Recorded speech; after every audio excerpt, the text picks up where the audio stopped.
a recibir de inmediato en los estudios de la Z101 a doña Peggy Cabral, viuda Peña Gómez, presidenta en funciones del Partido Revolucionario Dominicano. Doña Peggy, bienvenida a esta su casa, la Z101. Muchísimas gracias por invitarnos. Para mí también es un placer estar aquí con ustedes. Peggy, un abrazo, un beso para ti, gran dama dominicana, la leal y eficiente compañera del más grande líder de masas de la historia dominicana, y también de una presencia en los medios.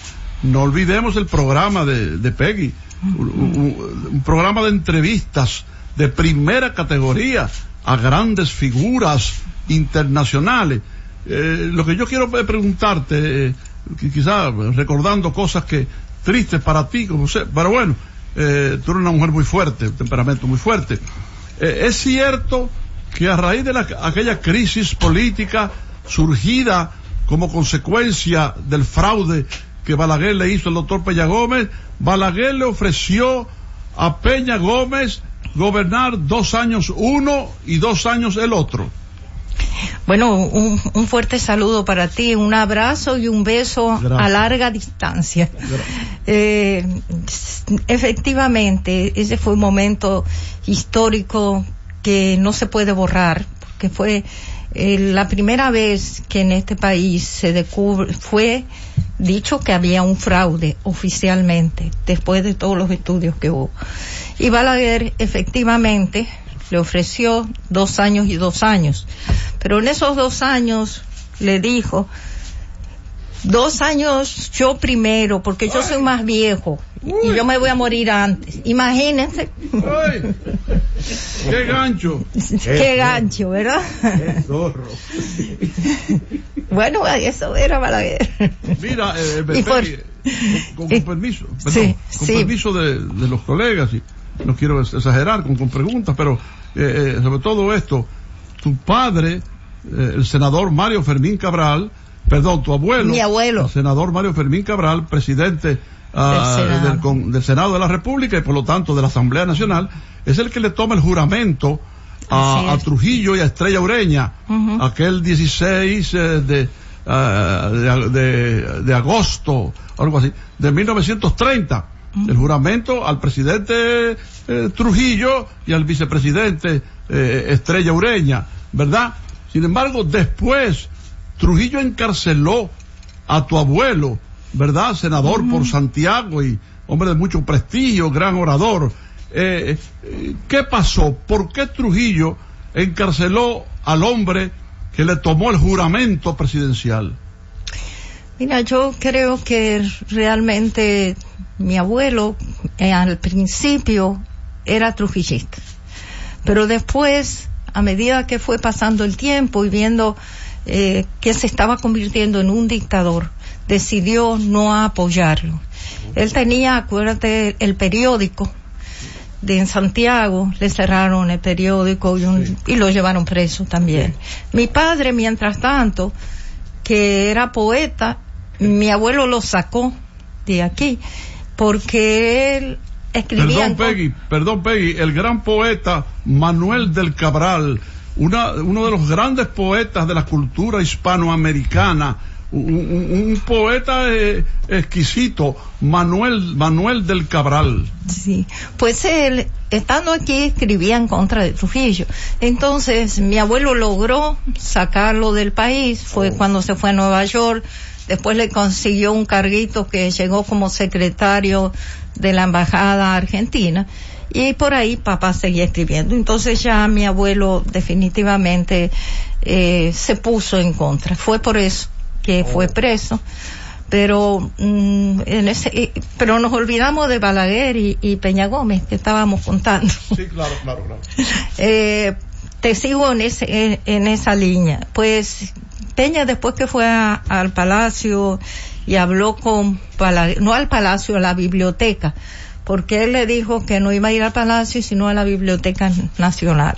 Entonces le dijo que realmente tenían que hacer 2 años y 2 años, que habían ganado los dos, y que definitivamente, como él era más viejo, debía darle el primer año.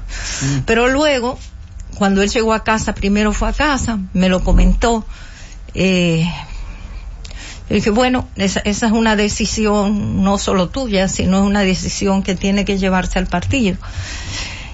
Pero si se define que sean los 2 primeros años. Entonces él se fue al partido y ahí la dirección estaba reunida y se determinó que él no debía ser presidente de esa forma y que debían hacer unas nuevas elecciones. Esas nuevas elecciones, al otro día cuando fue Peña Gómez a ver a Balaguer, informarle que no lo iba a aceptar, cuando llegó dijo, bueno, ya usted está decidido a compartir 2 años. Le dijo, no, estoy decidido que se hagan elecciones nuevamente. Entonces, a partir de ahí, ya conocemos toda la historia, sí, claro. Nuevas elecciones, una situación que inicia una enfermedad, porque prácticamente el cáncer que se desató fue a partir de los próximos meses, después de este suceso. Presidente, ya que yo tengo una pregunta, ya que sí, tú planteas eso con generosidad, Felipe. Peggy, la Junta Central Electoral está hoy en manos del doctor Leonel Fernández. Bueno, eso habría que preguntárselo a ellos, porque realmente se habló de que tenían que ser apolíticos, pero hay hay que preguntarle a Leonel, al mismo presidente de la Junta. Hubo intentos que tú conocieras de primera mano, como es natural, como esposa abnegada y viuda del líder. Hubo intentos de asesinar al doctor Peña Gómez. Mira, en primera etapa de su desarrollo político, entiendo que sí. Ya en la etapa que yo viví con él, no tuvimos esas amenazas ni era esa época. Anteriormente, sí, Peña Gómez inclusive estuvo exiliado en varias partes, caminaba de casa en casa, tenían que estar acompañándolo permanentemente.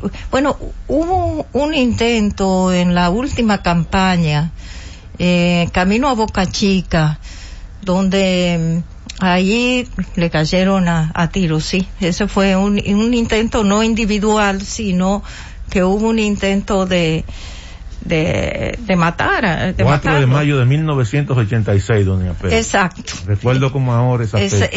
Ese fue lo más cercano a un intento de asesinato. Sí. Sí. Las campañas no eran como ahora, eran muy inseguras. Claro. Uno caminaba en caravanas debajo del puente y había gente o militares desde las ventanas que tiraban. O sea, no es lo mismo que ahora, que ya las campañas no tienen esa dosis de peligro, sí, de agresividad. Hombres negros pican sobre piedras blancas, llevan en sus picos enredado el sol, y como si a ratos se exprimieran algo, lloran sus espaldas gotas de charol. Parte de uno de los poemas, sí, de uno de mis poetas favoritos, Cunito, Manuel del Cabral. Sí. ¿Tú crees, Peggy, que a tu padre, el gran poeta Manuel del Cabral, no se le ha dado el debido reconocimiento en nuestro país? Sí, se le está dando después de que murió. Ay, carajo. Sí, después que murió se ha hablado, se le da reconocimiento. Mi hermano en la Fundación Manuel del Cabral hace constantemente actividades en diferentes fechas recordándolo, pero quizás no fue tan reconocido en vida. Eso es así.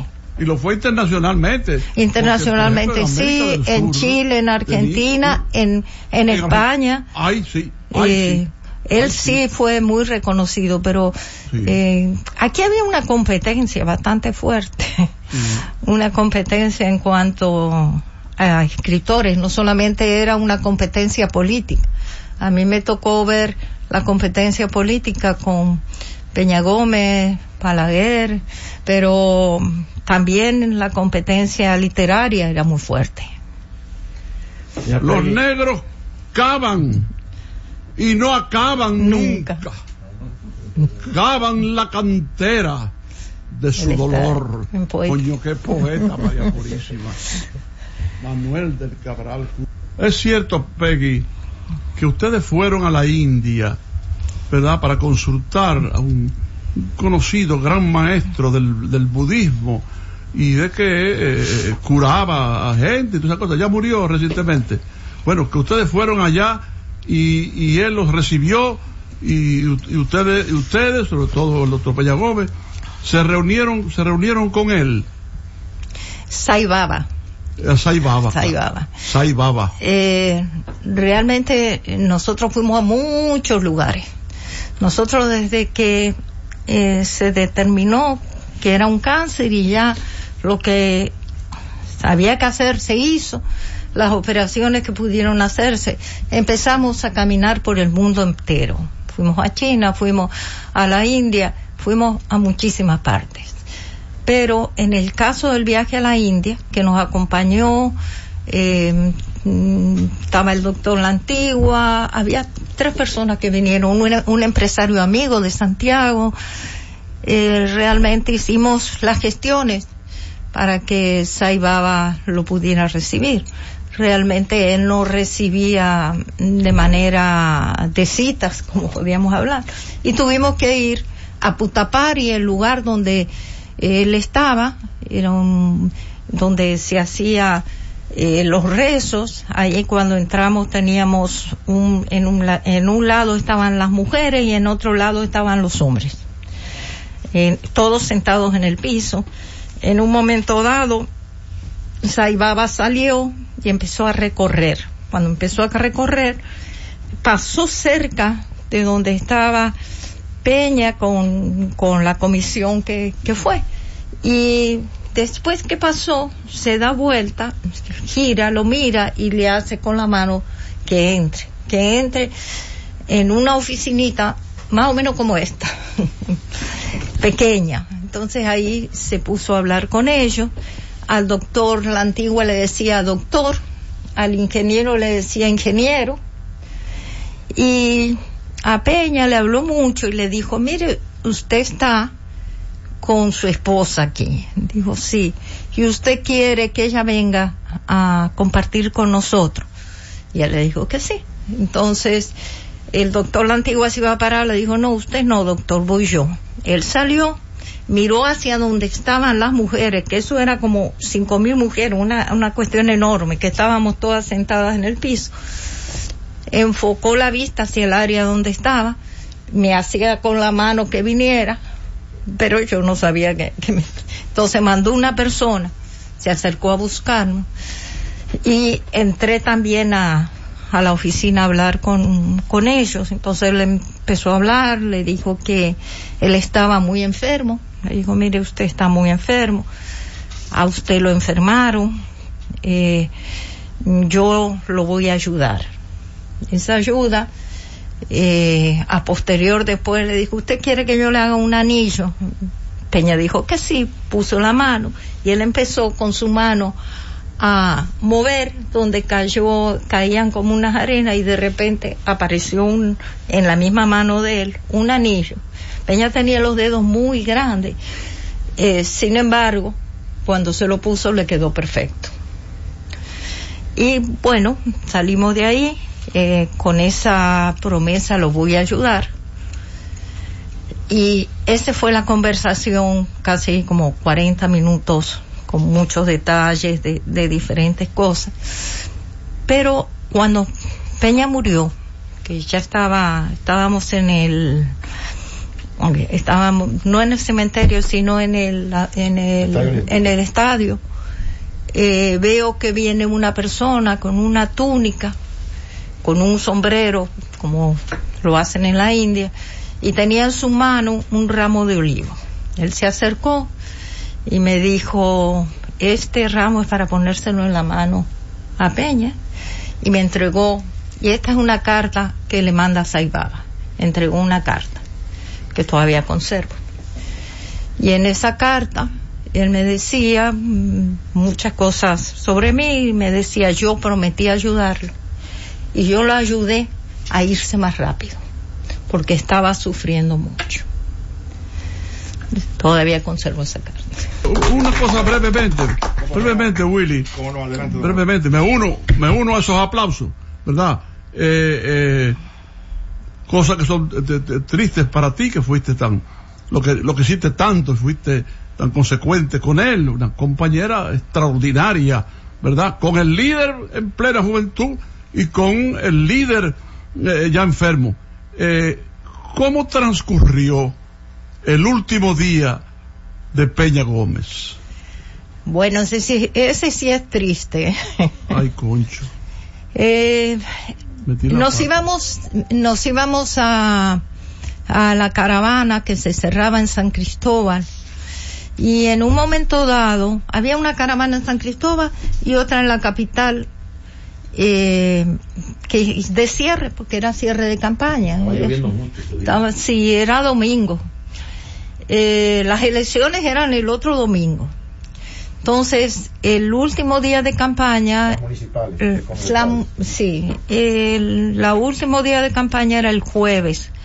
Entonces, Peña iba a ir a San Cristóbal. Anteriormente había ido a Baní, en la anterior, que esa fue la última salida política de él, donde dio su último discurso en Baní. Entonces, antes de repente me dice, mira, yo me voy a quedar. Ve tú a San Cristóbal, me representa, dile que quiero quedarme recuperándome para el jueves, que es el último día de mi campaña. Yo no estaba muy de acuerdo, pero me fui. Se quedó en la casa en Cambita. Nosotros habíamos estado primero aquí en la capital y salimos para Cambita en la mañana temprano, para él quedarse, para ir a San Cristóbal, y él amaba Cambita, esa fue su casa y eso es lo que siempre había querido. Entonces, después cuando yo estoy en San Cristóbal, tengo las llamadas de vez en cuando con esos teléfonos grandotes que existían antes, muy difícil la comunicación.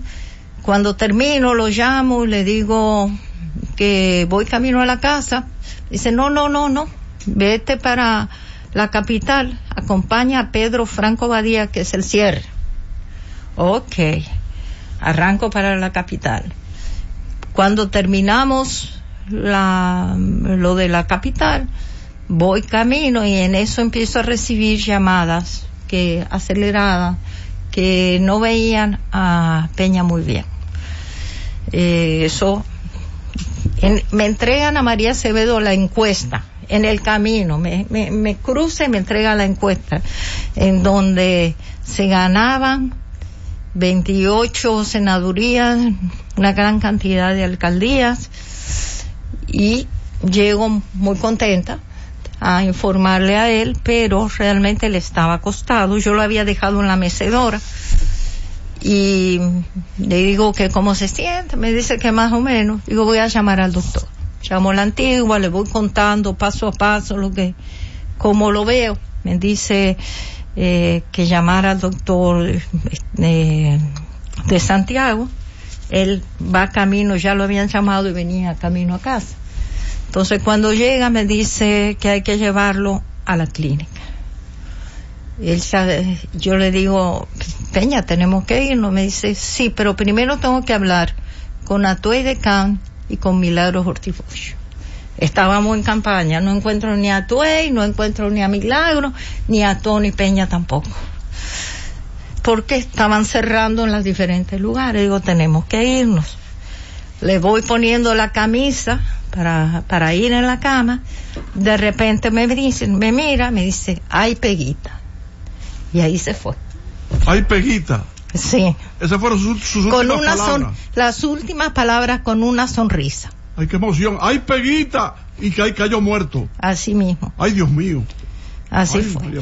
El que llegó primero fue Roberto Santana, porque en ese mismo momento, unos 10, 15 minutos después, llaman de la casa de Balaguer. Que Balaguer lo está citando a Peña para el lunes, que vaya a las 10 de la mañana, que lo va a apoyar. Y yo le digo que lamento mucho, pero Peña Gómez falleció. Entonces, Roberto Santana era candidato por el Partido Reformista ahí en Ocoa, y fue el primero que llegó a tirarse al piso a llorar. Pues ya a partir de ahí eso fue.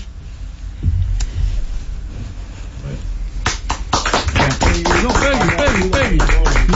Finalmente, Willy, Peggy. Sí. Excúsame, coño, cuántas vainas dolorosas. Yo he aguantado muchas también en la vida, Peggy. Y en una ocasión, cuando hablaba de casa en casa, el doctor Peña Gómez estuvo en mi casa, yo lo escondí, antes de llevarlo a la casa de doña Zaida Ginebra, que era a una cuadra mía. Pero, ¿quién fue el médico que le diagnosticó por primera vez a José Francisco el cáncer? Mira, nosotros fuimos primero a Venezuela. Sí, a Venezuela. En Venezuela le hicieron todas las pruebas. En las pruebas salía que había en el estómago, cerca del área del estómago, un bulto, pero no estaba bien identificado. Entonces, recomendaron que nos fuéramos a otro lado. Decidió ir a Cleveland. Sí. Y en Cleveland le hicieron dijeron que era un bulto, pero que no era realmente canceroso, que no tenía problema, que podía continuar. No era necesario sacárselo en ese momento, pero él tomó la decisión. Digo, bueno, ahora yo no tengo nada previsto en los próximos días, te íbamos a ir a México, pero llamó a Tuey, le dijo a Tuey que fuera para México. Vamos a hacerlo, y se quedó. Ahí estaba, llamamos a la antigua, estaba Hanna también, y hicieron el procedimiento en Cleveland. Cuando cortan, resulta que cortaron y se abrió. No sacaron el bulto completo, sino que se partió por la mitad. Ahí las células cancerosas caminaron por todo su cuerpo. Demoró horas tratando de limpiarlo, pero siempre con que queda una sola célula cancerosa ya es suficiente. Entonces, cuando salió, le explicaron lo que había pasado, le explicó que no había tratamientos para darle. Ahí fue que se desesperó. Ni una pastilla, nada. Entonces por ahí fue que nosotros continuamos, y eso, según los informes, era un cáncer que no duraba más de 3 a 6 meses. Entonces comenzamos a ver todo tipo de medicamentos naturales, apoyo como fuera, y bueno, duró 2 años más. O sea, que lo intervinieron, doña Peggy, sin saber que era cáncer que tenía. No era, para ellos no era cáncer, era un tumor que podía ser benigno, grande pero benigno.